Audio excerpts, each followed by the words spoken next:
તો વાત કરીએ વડોદરાની તો એમજીવીસીએલ દ્વારા વીજ ગ્રાહકોને જે 9.24 લાખનું બિલ આપવાનો મામલો કે જ્યાં ગોરવા વિસ્તારમાં ભાડેથી રહેતા મૃત્યુંજય નામના વ્યક્તિને આવ્યું બિલ, ત્યારે મોબાઈલ પર મેસેજ મારફતે બિલ આપ્યું હતું, જ્યાં મીડિયામાં અહેવાલ આવતા એમજીવીસીએલે ગ્રાહકની જે વિગતોની ખરાઈ કરી, ત્યારે એમજીવીસીએલના એમડી તેજસ પરમારે સ્પષ્ટતા કરી છે। ત્યારે માનવીય ભૂલના કારણે 9.24 લાખના વીજ બિલનો મેસેજ મોકલાયો હતો, ત્યારે ગ્રાહકને સ્માર્ટ મીટર લગાવ્યા પછી લેવાના નીકળે છે રૂપિયા, જ્યાં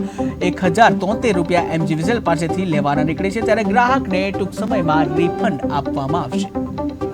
આજે એક સોશિયલ મીડિયામાં અને પ્રચાર માધ્યમોમાં એવો એક મેસેજ ફરતો થયો છે કે કોઈ એક ગુરવાના ભાઈને ત્યાં એમજીવીસીએલ દ્વારા 9,24,000 રૂપિયાનું બિલ આપવામાં આવ્યું છે। તેની ખરી હકીકત આ મુજબ છે,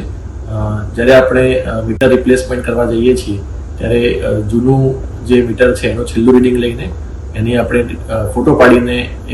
સિસ્ટમમાં એન્ટ્રી કરીએ છીએ અને એ ફોટા ઉપરથી એક ડેટા એન્ટ્રી કરવાની હોય છે, જેના આધારે પછી આગળના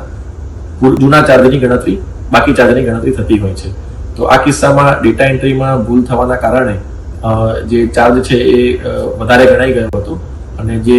ધ્યાને આવતા, સિસ્ટમમાં ધ્યાને આવતા અને આપના માધ્યમથી પણ ધ્યાને આવતા એને અમે સુધારી લેવામાં આવ્યો છે અને એની સામે કન્ઝ્યુમરને જે બેલેન્સ છે એ 1,073 રૂપિયા જે છે એ ગ્રાહકના ખાતામાં જમા કરવામાં આવશે। એટલે બેસિકલી જે છેલ્લું મીટર રીડિંગ લીધું હતું એ વખતનો ત્યાં સુધીનો જે વપરાશ હતું અને એની સામે જે સિક્યુરિટી ડિપોઝિટ અમારી પાસે જમા હતી, એ સિક્યુરિટી ડિપોઝિટ આપણે એડજસ્ટ કરતા એક